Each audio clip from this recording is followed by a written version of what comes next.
La consommation récréative de cannabis se développe en Europe comme aux États-Unis dans les années 60 et 70. Elle devient vite un symbole de contre-culture très apprécié des médias. Bien que peu d'études existent sur ses effets, l'ONU inscrit le cannabis sur la liste des produits stupéfiants aux côtés de l'héroïne, de la cocaïne et du LSD. 20 ans plus tard, l'Europe découvre que la situation a évolué et le cannabis s'est banalisé. Au sein des pays européens, le regard porté sur le phénomène varie fortement. Chacun lui applique des degrés de tolérance divers. Et au cours des années 80 et 90, c'est le statut légal du cannabis qui suscite de nouveaux débats. Mais les données objectives manquent encore pour évaluer l'impact de sa consommation sur la santé publique. Les études se sont multipliées sur le phénomène et son évolution, sur les effets du cannabis sur l'organisme en général et le cerveau en particulier. Mais la médiatisation de certains résultats semble avoir surtout ravivé les polémiques, inquiété l'opinion et suscité des décisions politiques contradictoires. Pourtant, chercheurs et intervenants de santé s'accordent sur un grand nombre de points et leur voix mérite d'être entendue. Le cannabis est de loin la drogue illégale la plus consommée dans le monde et il semble bien qu'au cours des 5 dernières années en Europe, sa situation est encore évoluée.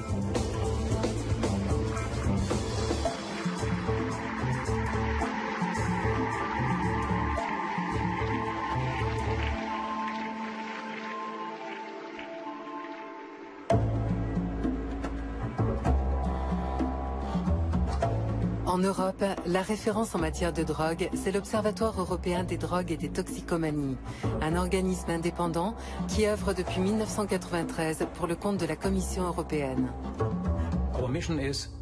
Notre mission consiste à fournir à l'Union européenne, donc aux responsables politiques, des informations fiables et comparables sur les drogues et les problèmes de dépendance.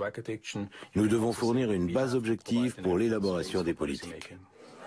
Composé d'experts de différentes nationalités, l'Observatoire édite chaque année un rapport sur l'ensemble des drogues légales et illégales en Europe. Fin 2008, il a publié sa première monographie consacrée au cannabis. Elle regroupe toutes les données disponibles sur la situation actuelle du cannabis en Europe. En réunissant cette somme d'informations, notre intention n'était pas de réinventer la roue, mais d'établir clairement ce qu'on sait aujourd'hui en Europe.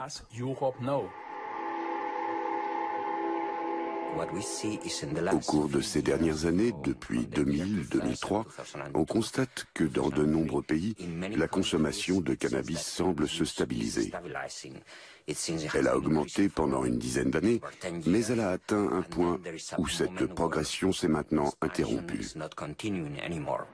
Aujourd'hui, sur environ 300 millions d'Européens de 15 à 64 ans, 71 millions ont goûté au cannabis au moins une fois dans leur vie. Et parmi eux, 13 millions déclarent en avoir consommé plusieurs fois au cours du mois écoulé. Nous avons comparé ces niveaux à ceux des États-Unis, du Canada, de l'Australie. Et les chiffres européens sont relativement moins élevés que dans ces pays. Il y a une dizaine d'années, les taux de consommation étaient très élevés dans quelques pays et beaucoup plus faibles dans tous les autres. On a vu la consommation progresser dans ces pays et ils sont aujourd'hui beaucoup plus nombreux à avoir des taux moyens à élevés. Premier paradoxe, la répartition des différents niveaux de consommation européens semble sans lien avec le degré de tolérance appliqué par chaque pays. Aux Pays-Bas, par exemple, le niveau de consommation se situe dans le milieu de l'échelle, alors que le cannabis y est très accessible. Tandis qu'en France, où se procurer du cannabis est moins facile qu'en Hollande, les taux de consommation sont bien plus élevés. Il est très difficile d'établir un lien direct entre les politiques appliquées au cannabis d'une part et les niveaux de consommation d'autre part. Si ce lien existe, il est sans doute très complexe. À Saint-Denis, à l'Observatoire français des drogues et des toxicomanies, on souligne le profond changement que traduisent ces données. Le cannabis n'est plus une consommation que l'on rencontre uniquement, par exemple, en zone urbaine. On trouve tout à fait des consommations de cannabis à peu près de même niveau en zone rurale. Et de même, au niveau des milieux sociaux, il y a une diffusion de cette consommation dans tous les milieux sociaux. Arrivé à l'âge adulte, bon, ce serait un peu symbolique, 18 ans, il y a maintenant en France une majorité de jeunes qui font l'expérience de ce produit. Donc, du point de vue culturel, on peut dire que l'expérimentation, je ne parle pas de consommation, mais l'expérimentation de cannabis devient un phénomène normal chez les jeunes. Le cannabis n'est donc plus aujourd'hui un symbole de contre-culture. Son usage s'est banalisé, mais le produit lui-même a-t-il changé? Le principe actif du cannabis, ce qui fait de lui une drogue, c'est le tétrahydrocannabinol, ou THC. Il se concentre principalement dans la partie fleurie de la plante à maturité. Mais une des particularités traditionnelles de l'Europe était qu'on y consommait essentiellement la résine extraite de la plante. Vérification de la situation actuelle auprès des laboratoires d'analyse de la police française. Nous analysons toutes les saisies de stupéfiants qui sont réalisées par la police, la gendarmerie, les douanes. Sur le produit cannabis, la résine représente 90% de ce que nous recevons. Donc là, c'est réellement de la résine de cannabis qu'on va appeler hashish. Le hashish d'aujourd'hui est-il plus fortement dosé en THC qu'il y a 20 ans? Test sur 2 plaquettes en provenance du Maroc, prises au hasard dans le stock des saisies. Pour la première plaquette, la grande, on a un pourcentage de THC de 3%. Et pour la deuxième, avec le logo, on a un pourcentage de THC de 12%. Le taux moyen a légèrement augmenté sur 10 ans, où en gros, on a dû passer de 8 à 10% à peu près en taux moyen de THC. Donc c'est extrêmement faible. Mais là aussi, les choses sont peut-être déjà en train de changer. En Europe, nous consommons toujours 70 à 80% de la résine produite dans le monde. En cela, les modes de consommation européens restent très différents de ceux que l'on trouve aux États-Unis, par exemple. Cependant, dans certains pays, le Royaume-Uni notamment, on constate la disponibilité croissante de cannabis produit localement en culture intensive d'intérieur. Et ce cannabis semble avoir des taux de THC plus élevés.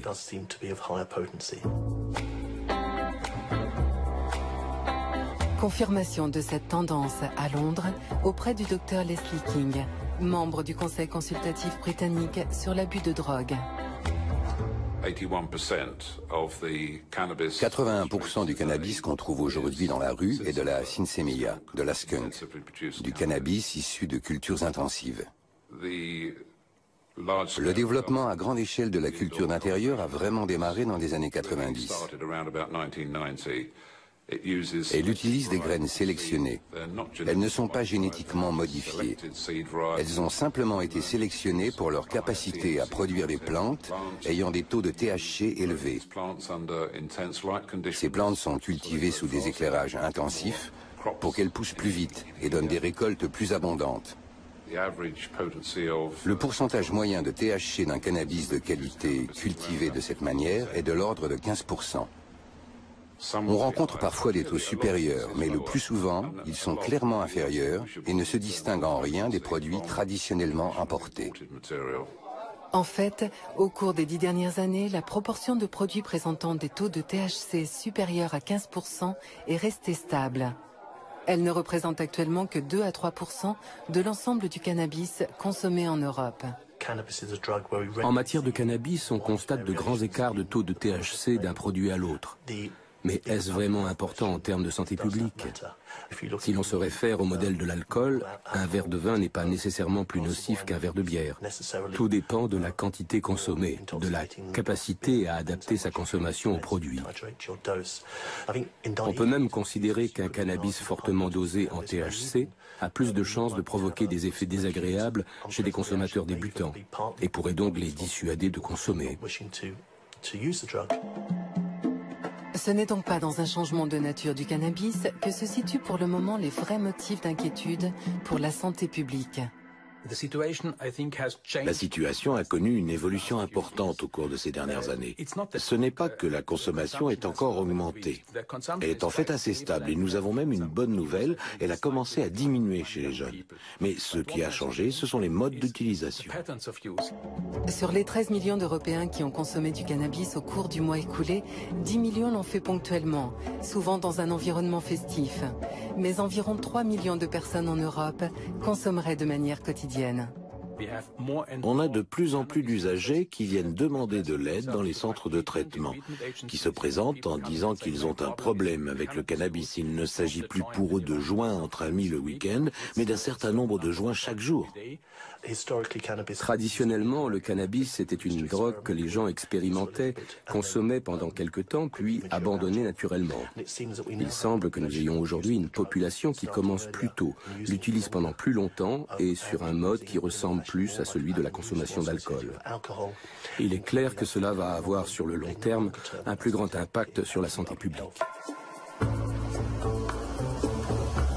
En quoi ces nouveaux modes de consommation vont-ils entraîner de plus grands problèmes de santé publique? À Biarritz, Annie Sasko intervient en prévention auprès de jeunes préadolescents surfeurs pour les sensibiliser à cette question. Mais ceux qui en utilisent, à votre avis, pourquoi ils utilisent ces produits? Ça en a envie. Et pourquoi pour elle, les dangers de la consommation de cannabis sont bien réels, mais ce ne sont pas ceux auxquels on pense de prime abord. Je pense qu'un des problèmes majeurs du cannabis, c'est certainement qu'il se fume et que tous les produits que l'on fume vont aboutir à la formation de produits de combustion, dont des goudrons, des amines polycycliques aromatiques, un certain nombre de composés dont nous sommes sûrs qu'ils sont des cancérogènes. L'essentiel, c'est de ne pas s'installer dans ce type d'habitude. C'est pareil pour le tabac. C'est pas trop grave d'avoir fumé pendant quelques années, mais par contre, il ne faut pas s'installer dans la durée. Aujourd'hui, dans nos pays, l'importance du tabac est évidemment beaucoup plus grande que celle du cannabis, mais c'est quand même préoccupant. On a des jeunes qui vont fumer tous les jours, plusieurs joints par jour. Et donc, si cette consommation s'étale sur un certain nombre d'années, eh bien sûr, on peut attendre tous les risques que l'on voit avec le tabac, parce que ça devient une consommation au long cours qui est dangereuse. Une préoccupation d'autant plus légitime en Europe, où le cannabis est généralement fumé, mélangé avec du tabac. En mélangeant cannabis et tabac, on a non seulement les risques du cannabis, mais aussi ceux du tabagisme associé. Mais à l'inverse, on constate en Europe un changement vis-à-vis du tabac, tant dans les politiques que dans la perception par le public des risques qu'il entraîne. Or, il se pourrait que ce changement ait un effet sur la consommation de cannabis. Il pourrait en partie expliquer le fait que les jeunes, en particulier, commencent à se détourner de son usage. Autre paradoxe, le premier danger objectif du cannabis est aussi l'argument de santé qui semble frapper le plus les usagers. Pourtant, les campagnes de prévention se focalisent exclusivement sur les risques liés à ses effets en tant que drogue. Après, tu fumes un joint par semaine ou un joint par jour et après tu sors plus. Tu vas plus à l'école, et tu sors que pour choper ou pour fumer. Malaise, angoisse, bad trip, déconcentration, perte de mémoire, le cannabis est une réalité. Alors que sait-on aujourd'hui des effets psychoactifs du cannabis? Des équipes de neuropharmacologie ont découvert il y a une dizaine d'années qu'il active un très grand nombre de récepteurs disséminés dans toutes les zones de notre cerveau qui réagissent uniquement aux molécules complexes du THC. Un des seuls endroits dans le cerveau où il y a très peu de récepteurs cannabinoïdes, c'est justement dans les centres de contrôle végétatif. C'est une raison pour laquelle le cannabis n'est pas une substance toxique dans les sens qui peut induire la mort. Par contre, si ces récepteurs sont si nombreux partout ailleurs, c'est qu'un système très répandu dans notre cerveau, comme dans celui des souris, produit et utilise naturellement des molécules du même type que le THC. Le cannabis, la seule chose qu'il va faire, c'est augmenter l'activité de ces systèmes endogènes qui s'appellent le système endocannabinoïde. Et ce système endocannabinoïde va être impliqué dans le contrôle de plusieurs réponses physiologiques dans notre cerveau et dans notre organisme. Préciser le rôle exact de ce système et les conséquences de son activation par le cannabis est un des buts du laboratoire. Mais la tâche est particulièrement complexe. Un des rôles qui va jouer le système endocannabinoïde au niveau de la mémoire, c'est faire qu'on oublie tous les souvenirs qui vont avoir un rôle négatif sur notre émotions. Et ça, c'est très important pour avoir un contrôle émotionnel approprié. Si on active avec une drogue exogène ce système, on peut imaginer qu'est-ce que ça va donner. On va avoir du mal à se souvenir de tout ce qui arrive après la consommation de cannabis. Chez des souris exposées au THC, ça veut dire qu'elles vont explorer comme si elles le découvraient pour la première fois un environnement qu'elles ont pourtant visité une demi-heure auparavant. Le système endocannabinoïde, il va aussi jouer un rôle important dans le contrôle général de nos émotions. L'activation avec du cannabis de ce système va induire des effets qui sont difficiles à contrôler. Parce que le cannabis peut augmenter ou diminuer l'anxiété, indépendant de la vulnérabilité du sujet, de l'expérience du sujet, de beaucoup de facteurs. Quelqu'un qui consomme cannabis, c'est difficile de contrôler quels sont les effets réels au niveau de l'anxiété.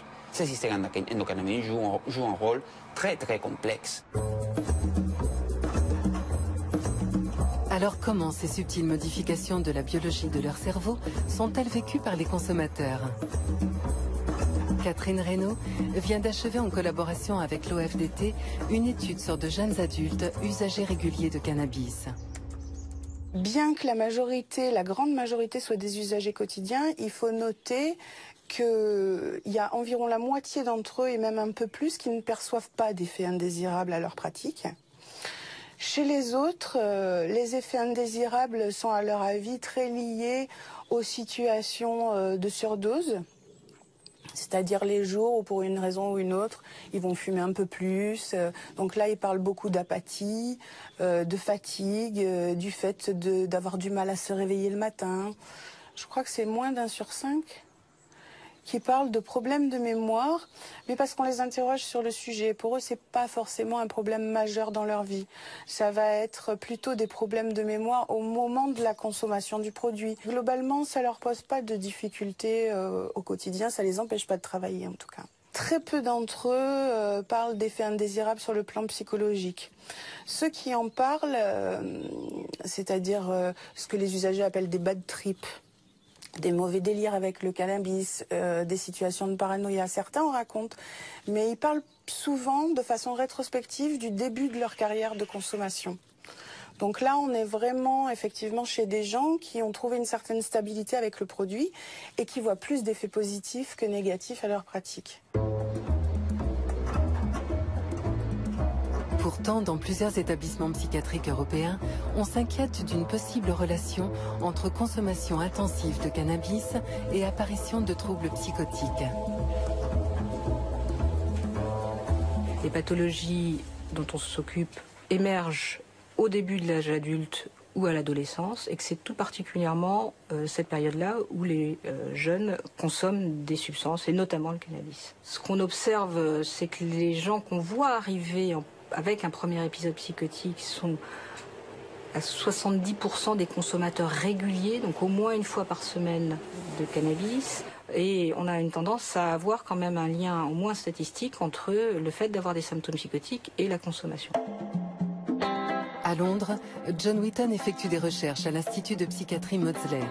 Il a également signé le chapitre de la monographie de l'OEDT consacrée aux effets de la consommation de cannabis sur la santé physique et mentale.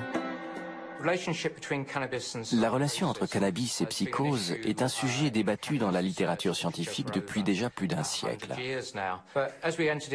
Au début du XXIe siècle, un certain nombre d'études en Nouvelle-Zélande, en Australie, aux Pays-Bas et en Allemagne ont établi l'existence d'un lien entre consommation régulière de cannabis et développement ultérieur de psychose.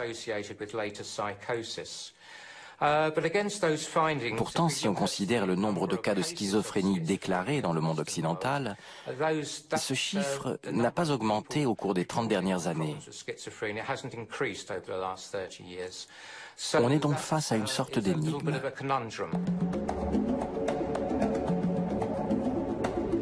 Au département des neurosciences de l'Université de Maastricht, l'équipe du professeur Jim Vanos travaille depuis plusieurs années à résoudre cette énigme. On sait qu'il existe un lien entre consommation de cannabis et développement ultérieur de symptômes psychotiques. Mais ce que l'on ne sait pas vraiment, c'est ce qui se passe dans le cerveau. Par quel mécanisme biologique la consommation de cannabis augmente concrètement le risque de développement de ces symptômes. Aux Pays-Bas, le statut légal du cannabis permet l'expérimentation sur des sujets humains.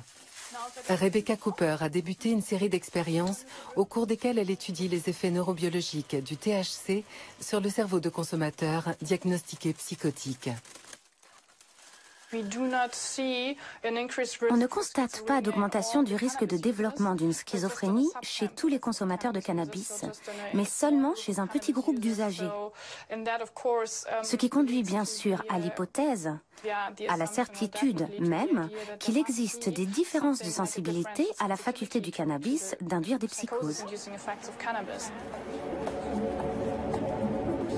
Après administration de THC, les patients sont introduits dans un scanner de très haute définition.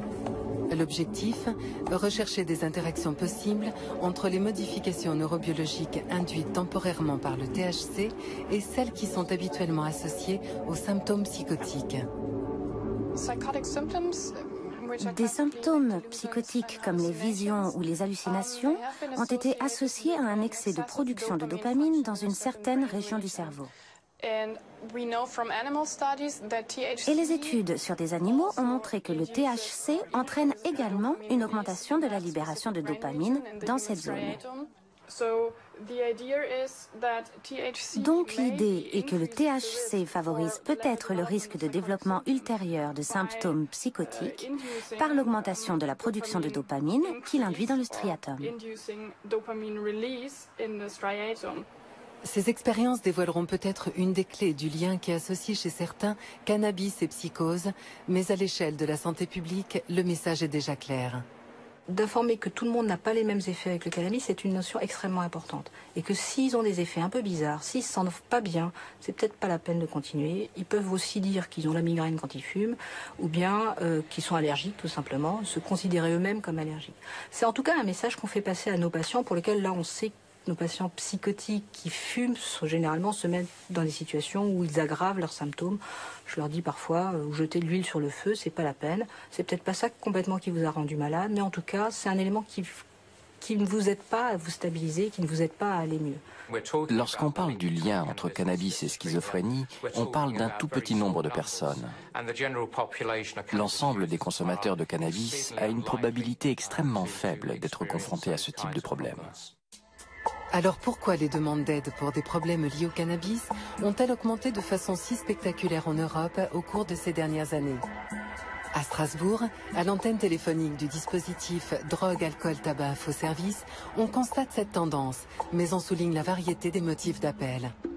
On a beaucoup d'appels, puisque je crois que c'est 200 000, autour de 200 000 entretiens par an. Et la part du cannabis est très importante dedans. Le premier produit, bon, c'est l'alcool.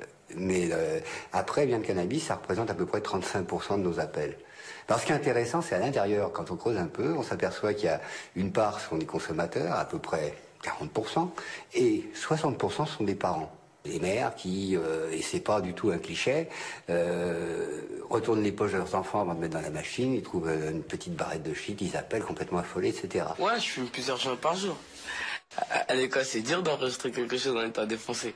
partout, les campagnes, tout, c'est sur les jeunes parce que c'est massif, effectivement. C'est massif au niveau de l'expérimentation, c'est-à-dire que j'essaye, c'est festif, j'essaye, et puis voilà, puis bien souvent ils arrêtent. Même si on écrit ce qu'on entend, c'est clair, à la fin de la journée, on n'a rien enregistré. Moi, j'ai fait un trimestre comme ça. Il y a eu une campagne cannabis à destination des jeunes. La majorité des appels étaient des 35-45 ans. On essaie de savoir les raisons pour lesquelles la personne consomme, etc. Il y a un certain nombre d'appels où c'est suffisant. C'est-à-dire quelque part, c'est mieux appréhender une situation dans laquelle je me trouve quand je consomme, reposer finalement ses propres repères et prendre conscience de ce que je fais. Mais des cas, c'est pas suffisant. Donc effectivement, là, on a une orientation.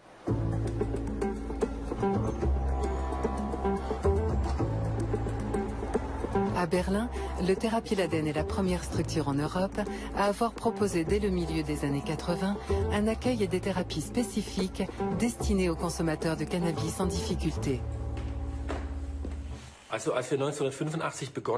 Quand on a commencé en 1985, on était une institution assez exotique parce que l'aide aux toxicomanes s'adressait surtout aux héroïnomanes. Le cannabis était plutôt considéré comme secondaire et on n'associait pas aux problèmes de dépendance.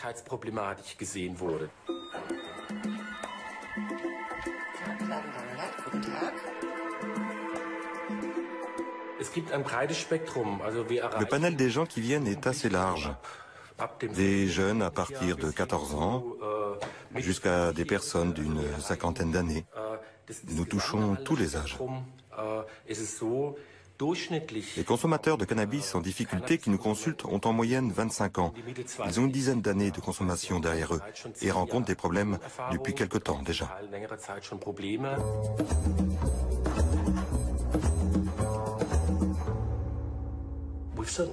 On a clairement constaté une augmentation importante des demandes de traitement au cours des 5 dernières années, même si ces chiffres semblent aujourd'hui se stabiliser. Alors comment l'expliquer? C'est assez difficile. D'une part, il y a eu une augmentation importante des offres de traitement et je pense qu'on a également vu se développer la conscience de l'existence de problèmes liés au cannabis, à la fois au sein des services professionnels et parmi les usagers eux-mêmes. Il y a un petit groupe de consommateurs intensifs qui présentent des signes de dépendance, qui ont réellement des difficultés pour arrêter leur consommation et qui, effectivement, ont besoin d'un traitement similaire à ceux proposés pour les autres substances psychoactives. Et il y a des gens qui auraient plutôt besoin d'un ou deux entretiens centrés sur de l'information.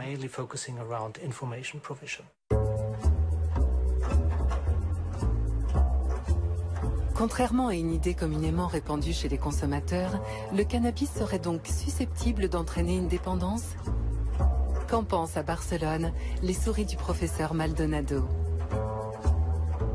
Dans nos recherches, par exemple, on a mis en évidence des modèles dans lesquels les souris vont montrer un plaisir induit par le cannabis après l'administration.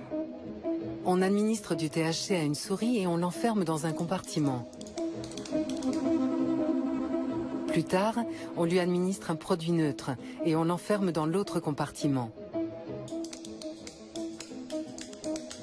On reproduit le cycle plusieurs fois et le jour de l'expérience, on lui laisse libre accès aux deux compartiments. Cette souris manifeste un goût prononcé pour le THC. On a aussi montré comment des dérivés du cannabis vont être auto-administrés par une souris.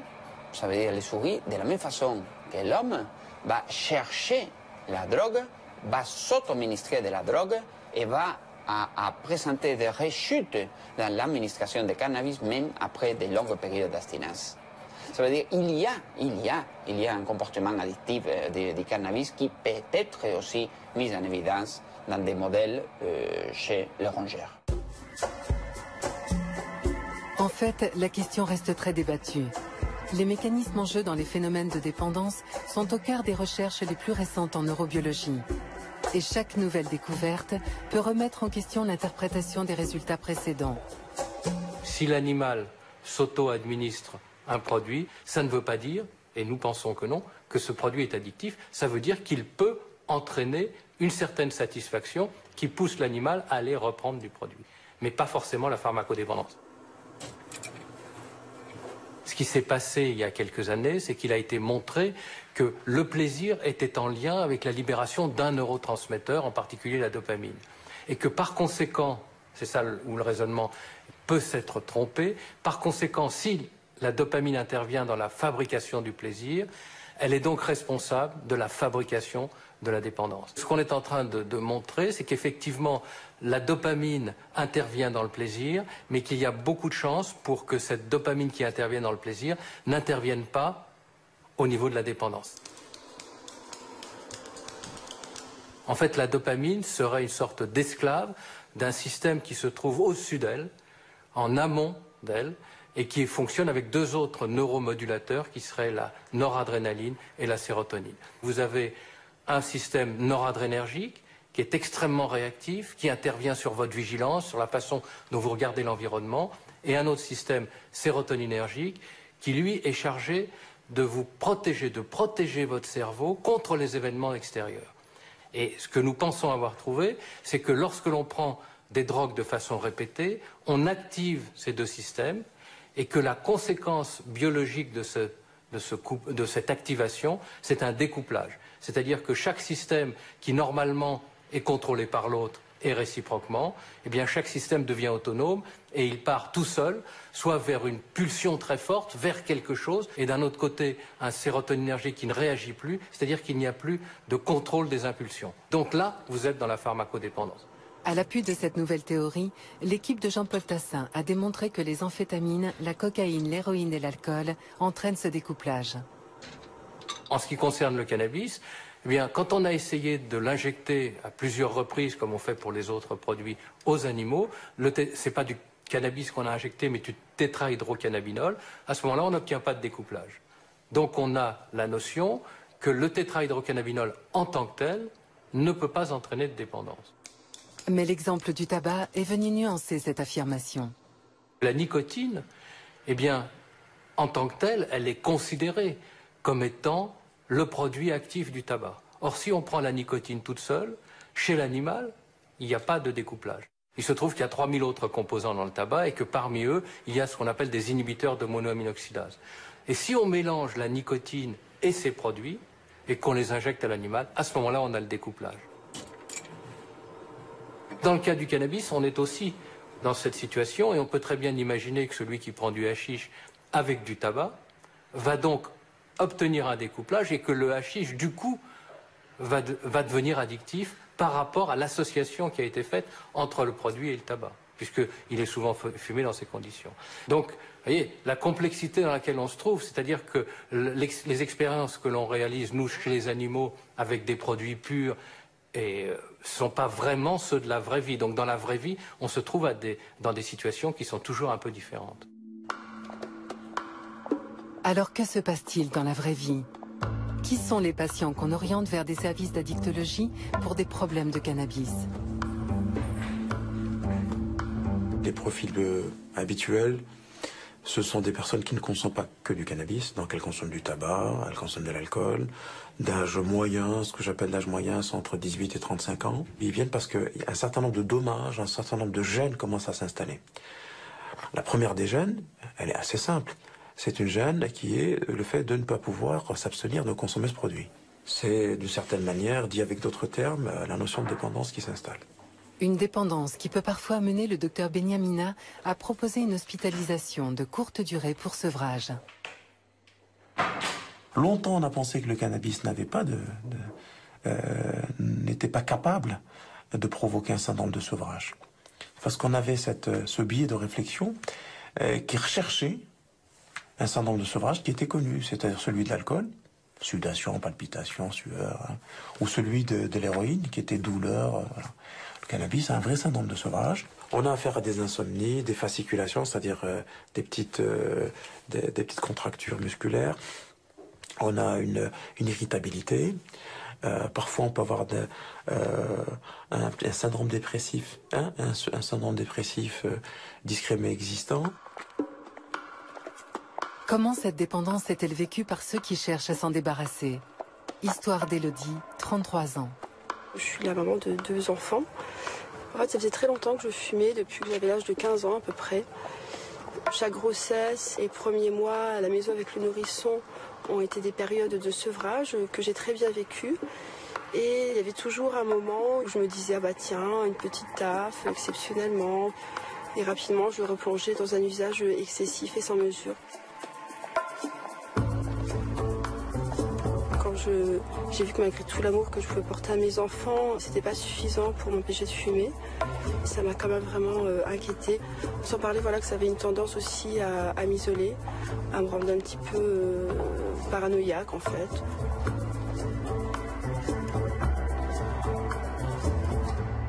J'ai compris que je s'étais condamnée un petit peu à l'abstinence par rapport au cannabis. Parce que jusqu'à présent, vous pensiez pouvoir consommer? Voilà, jusqu'à présent, je pensais que m'arrêter me donnerait suffisamment de force et de recul pour pouvoir en utiliser, enfin, en user avec modération. Et en fait, non, je me rends compte que voilà, j'ai une grande faiblesse par rapport à ce produit et que je retourne tout de suite dans l'excès et en consommer de manière immodérée et irraisonnable. Ça fait un an que je le vois à raison d'une fois toutes les 6 semaines. C'est un suivi assez à distance un petit peu, j'ai envie de dire. Alors qu'est-ce que vous envisagez pour éviter de rechuter cette fois? Rien d'autre que la volonté, les bénéfices que j'ai retirés de l'arrêt. Vous les sentez là? Ah oui, non, ça a été immédiat. Une ouverture au monde, plus de dynamisme. Je me sens mieux dans ma vie, mieux dans mes baskets, plus prête à affronter mes problèmes. Et voilà, une meilleure estime de moi. Et donc là, c'est comme si je réintégrais mon corps, je réintégrais ma vie, je reprenais un petit peu le contrôle de ma vie, des événements, après un long sommeil, quoi. Donc voilà, j'étais en jachère.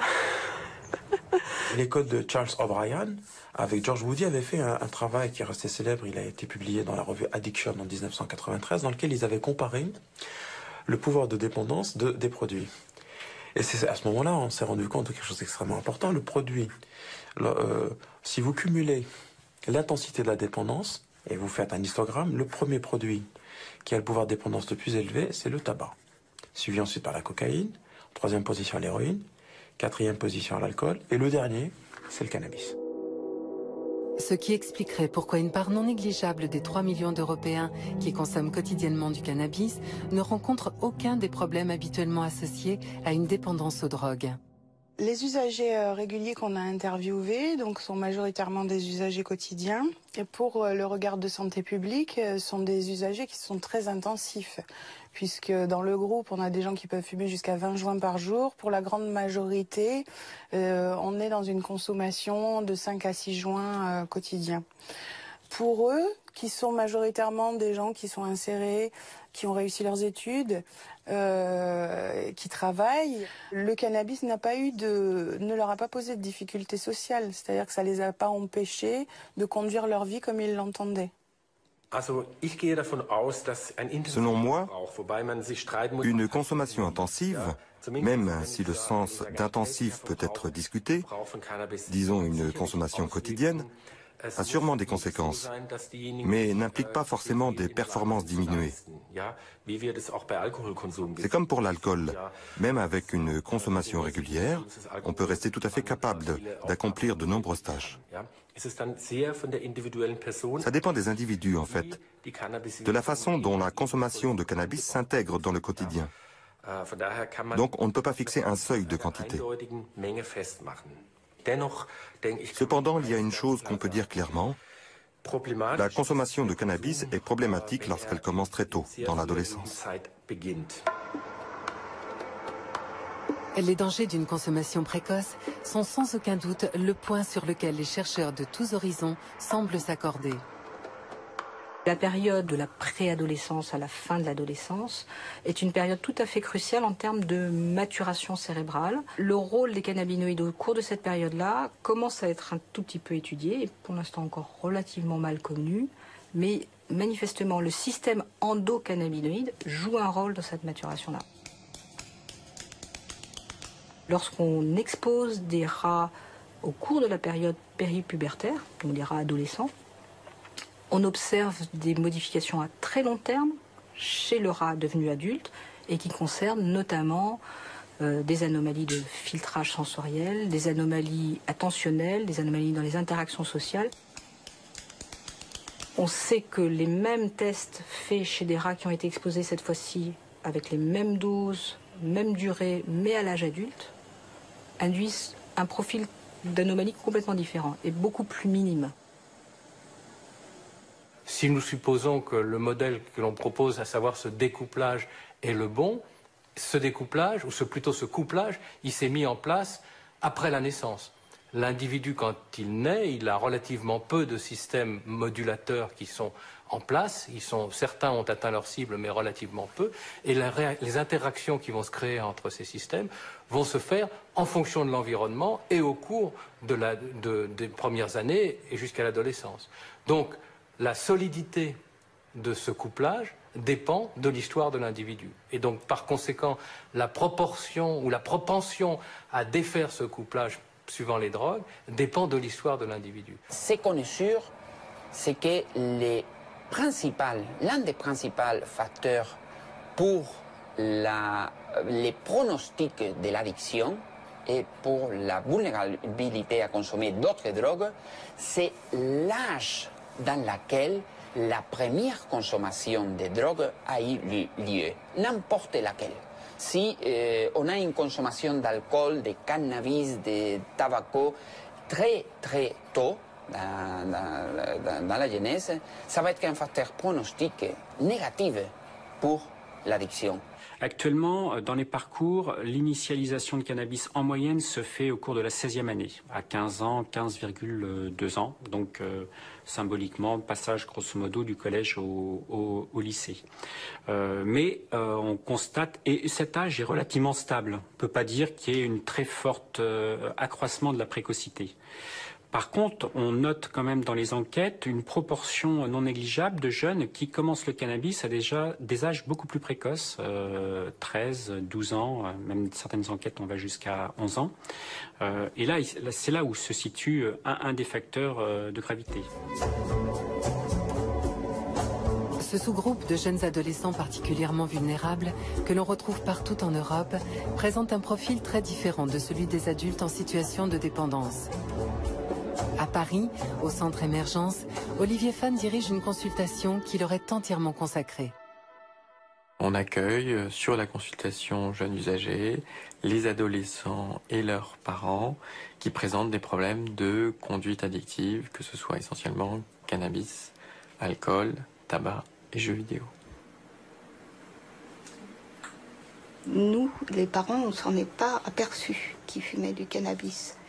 C'est en fait une personne qui était dans le collège où il était qui nous a prévenus. Il se renfermait beaucoup sur lui, il voyait plus personne, il s'isolait dans sa chambre et plus rien ne l'intéressait. Souvent, les parents constatent qu'il y a une chute du rendement scolaire avec une imputabilité probable du cannabis ou de l'alcool. Ça, c'est la première raison de consultation. La deuxième, ça va être l'ambiance familiale, le non-respect des règles, l'impression qu'il n'y a plus aucune accroche avec l'adolescent. Les enquêtes montrent qu'il y a des liens évidents entre difficultés scolaires, difficultés familiales et consommation de cannabis. Après, de savoir dans quel sens s'établit le lien, c'est beaucoup plus complexe. Mais il y a des liens évidents. C'est une situation d'un adolescent qui nous est adressé pour une forte consommation d'alcool et de cannabis. Cette consommation a des répercussions sur le plan scolaire, puisqu'il n'est plus scolarisé et qu'il n'a plus projet d'avenir. Ça a une répercussion sur les relations familiales, puisque la famille est en train de s'épuiser à d'essayer de le faire abandonner cette consommation, et des répercussions sur l'environnement. Bonjour. On y va? Oui.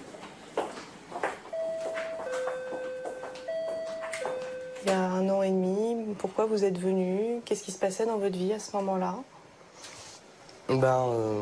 Justement, je suis venu avec ma maman parce que c'est elle qui m'a fortement conseillé de venir parce que Je devenais nerveux, enfin, il y avait quelques petits problèmes concernant le cannabis. Et mon comportement changeait vachement vite et c'était gênant. À cause du cannabis, tout ce qui me touchait, c'est pas comme si ça me touchait, mais c'est comme si ça me percutait violemment, quoi. Donc je ressentais tout beaucoup plus fort et je me prenais... je me perdais dans mon imagination et j'imaginais tout de suite des choses négatives et ça me rendait un peu dingos. Et donc c'était pas trop possible la vie en communauté à la maison si je me contrôlais pas. Nous aimons bien raisonner en termes non pas de pathologie quand on parle du cannabis, mais en termes de perte de chance pour l'avenir.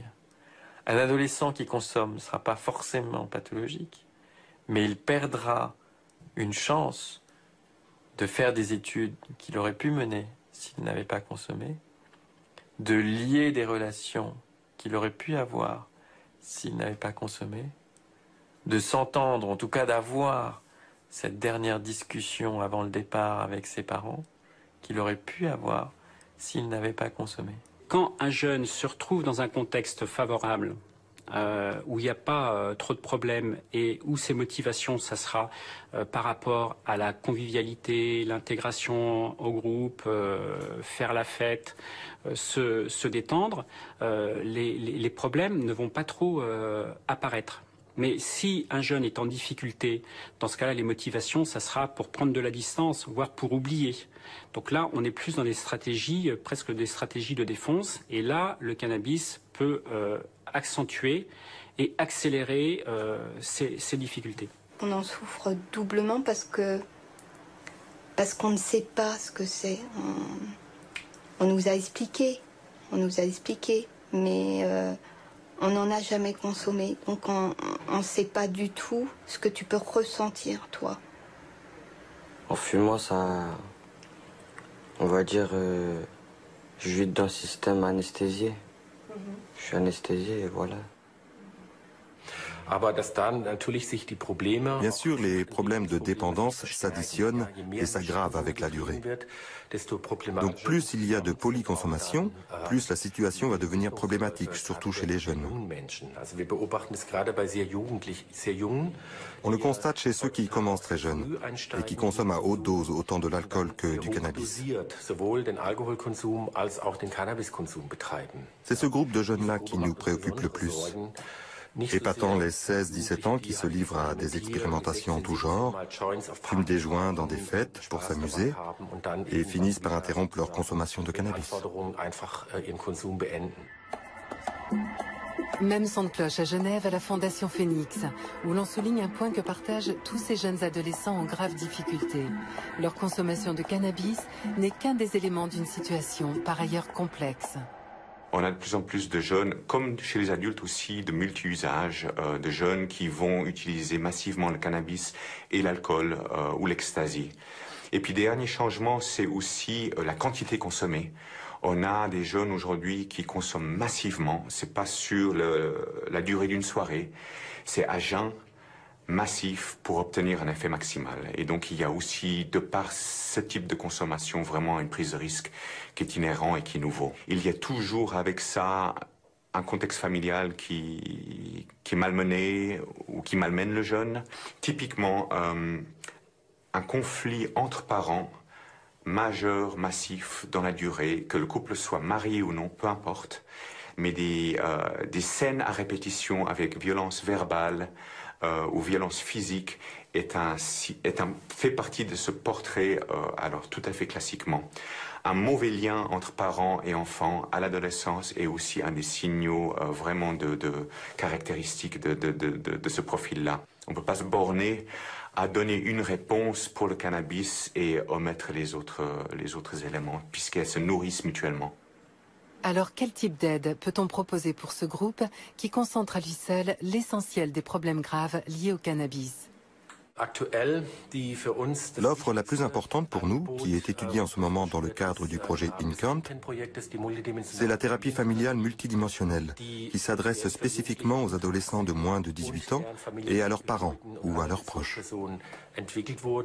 Le programme InCant vise à évaluer dans 5 pays européens les résultats de cette thérapie familiale qui aborde de façon plus globale l'ensemble des problèmes que rencontrent ces jeunes adolescents. Dans ces séances familiales, nous tentons d'améliorer une communication qui est souvent devenue négative ou inexistante. Le but est que les membres de la famille se rapprochent à nouveau les uns des autres et qu'une confiance soit rétablie entre eux.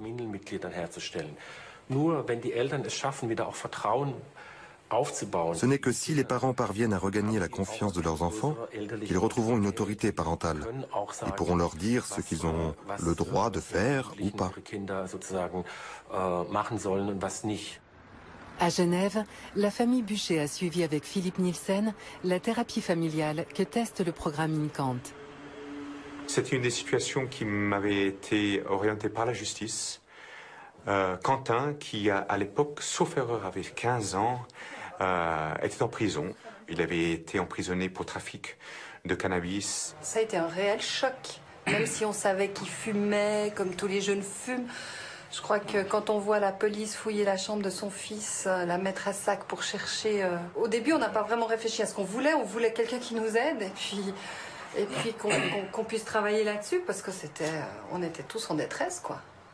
On est arrivé ici pour moi, principalement, et le problème, il n'était pas qu'à mon niveau, je trouve, personnellement, c'était sur la famille. On est divorcés depuis plus de 10 ans, et je pense qu'il y avait aussi un contentieux entre nous deux, il y avait plein de choses à régler, et finalement, c'est vrai. Lui, c'était juste la pointe de l'iceberg. J'ai pas pu arrêter complètement, mais je fume toujours, mais c'est quand même, ça m'a fait un gros chose positive, on va dire.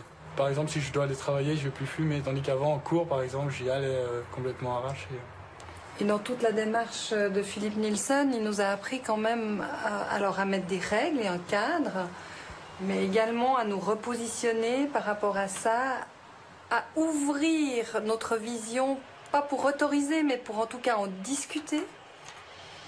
Et en tout cas, pour moi, ça a été le grand bénéfice. Puis le deuxième grand bénéfice, c'est incroyable, mais c'est surtout vis-à-vis de mon ex-mari par rapport à la famille. On reste les parents de nos enfants et on a vraiment été, grâce à cette thérapie, je dois dire, parents de nos enfants à ce moment-là. Et ça, je crois que ça peut pas se mesurer, quoi. Je crois que ce programme InCant qui donc teste l'efficacité d'une forme de thérapie familiale, mais aussi extrafamiliale sur sol européen, je crois donne un autre souffle à la prise en charge des jeunes avec ces problèmes-là aujourd'hui. Il ne s'agit pas de condamner les drogues en tant que telles, mais d'éviter des consommations abusives dès le plus jeune âge. Et je pense qu'on doit se concentrer sur ces aspects pour diminuer les risques et intervenir vite et efficacement quand des problèmes surviennent. On est en train, enfin, de former les adultes sur ce premier front qui sont les parents et les éducateurs, les profs, à les sensibiliser, à détecter non pas une consommation problématique de cannabis, mais un mal-être qui peut être momentané ou qui peut se prolonger et puis d'intervenir plutôt ponctuellement et de façon ciblée sur ces jeunes-là. Alors là, je crois qu'il y a vraiment une priorité, oui. La bonne nouvelle, c'est qu'il y a 5 ans, 6,1% des jeunes Européens de 16 ans avaient une consommation régulière de cannabis. Elle ne concerne plus que 3,4% d'entre eux aujourd'hui. Alors, au terme du voyage, quelle est l'ampleur du problème de santé publique posé par le cannabis à l'échelle européenne? Et sur quelles réponses les pays européens sont-ils susceptibles de s'accorder? À Paris, où l'on sent que les polémiques sont encore vives, on souligne les limites des réponses que peuvent apporter les scientifiques sur le sujet. C'est vraiment une source de conflit parfait, puisqu'il y a tout dans le cannabis. C'est à la fois un produit qui donne du plaisir, qui modifie un peu les états de conscience, qui peut être dangereux sur la route, qui va être potentialisé par l'alcool, qui va ne donner pratiquement aucune dépendance chez la grande majorité, mais quand même chez certains, il peut quand même y avoir une dépendance psychique. On ne sait pas si elle est vraiment due au cannabis seul ou si elle est due au fait que les individus avaient pris de l'alcool en même temps ou l'avaient fumé en présence de tabac. Donc vous voyez, rien n'est résolu. Est-ce que le cannabis va entraîner des problèmes de psychose? Toutes les réponses sont oui peut-être, mais si c'est le cas, c'est jamais très important comme effet. C'est vraiment une sorte de nœud autour duquel tout le monde va pouvoir se précipiter pour donner un avis qui risque d'être contraire du précédent et qui, en plus, risque de ne pas être faux. L'état de la connaissance sur le cannabis documente des risques objectifs, notamment deux principaux. Le premier, c'est toute la problématique des cancers, qui est liée de toute façon à tous les produits consommés sous forme de combustion. En France, les consommateurs quotidiens de tabac représentent 26,5% de la population. Les consommateurs réguliers de cannabis, 2,3%. On a aussi documenté récemment l'enjeu de la mortalité sur la route liée au cannabis, en estimant environ 200 décès par an. Sur 4620 accidents mortels survenus dans l'année, on estime que l'alcool est responsable de 1300 et le cannabis d'environ 200. En France, les enjeux majeurs de santé publique, c'est avec les produits, le tabac et l'alcool. On est là en termes de coût social, en termes de mortalité liée à la consommation de ces produits, sur des ordres de grandeur qui sont sans commune mesure avec le cannabis. À l'Observatoire européen, on souligne plutôt la constance des avis rendus au fil du temps par les comités d'experts des différents pays. Les gouvernements de nombreux pays, l'Australie, le Canada, la Nouvelle-Zélande, les États-Unis et en Europe, la Suisse, l'Angleterre, la France, ont cherché à comprendre quels sont les véritables dangers du cannabis et quelle est la meilleure réponse face au cannabis. Nous avons relevé 3 points que l'on retrouve dans toutes ces études. Premier point, le cannabis n'est pas un produit inoffensif. C'est très clair dans toutes les études. Ce n'est pas de l'eau pure. Il y a des risques associés à sa consommation.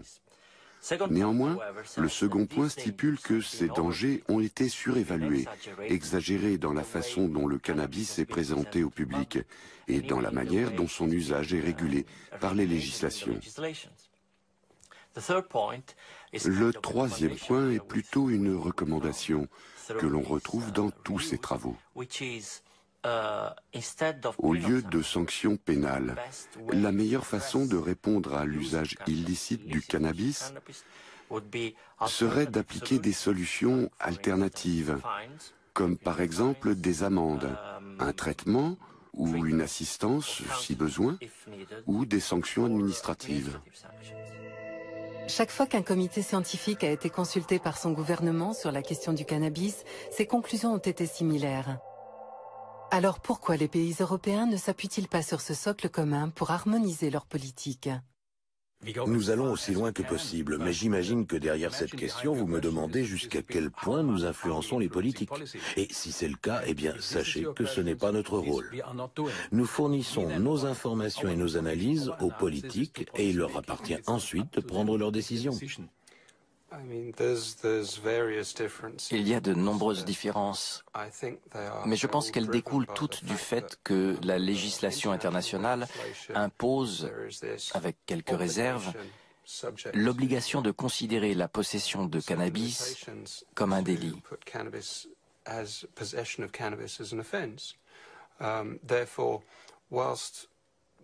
Et donc, alors que nous discutons du cannabis en termes modernes de politique de santé publique, il ne faut pas oublier que l'idée de justice pénale reste toujours présente. Donc, chaque pays cherche à trouver un équilibre entre la dimension pénale et la dimension de santé publique. La controverse autour du cannabis, ou plutôt la différence d'approche, qui fait que l'on peut être gardé une nuit au poste de police dans certains pays, alors que l'on peut acheter librement dans d'autres, reste une réalité qui va, je pense, continuer à susciter des discussions. En fait, les questions de santé publique posées par la banalisation du cannabis ressemblent beaucoup à celles que suscitent nos consommations massives de drogues légales. Elles nous renvoient finalement aux ambiguïtés de notre attitude à leur sujet. Il n'y a pas de politique européenne commune sur l'alcool. L'âge légal varie, qui peut en acheter, en boire, où l'on peut en boire. Il n'y a pas non plus de politique commune européenne en matière de tabac. Là encore, l'âge légal, les lieux où on peut en consommer ou pas. Le cannabis est différent en ce qu'il est une drogue illégale et non une drogue légale, dont le marché est régulé. Mais on évoque souvent ces trois produits ensemble pour les comparer. Alors comparons les politiques qui les concernent. Il n'y a aucune politique européenne commune sur ces sujets. Pourquoi y en aurait-il une sur le cannabis ?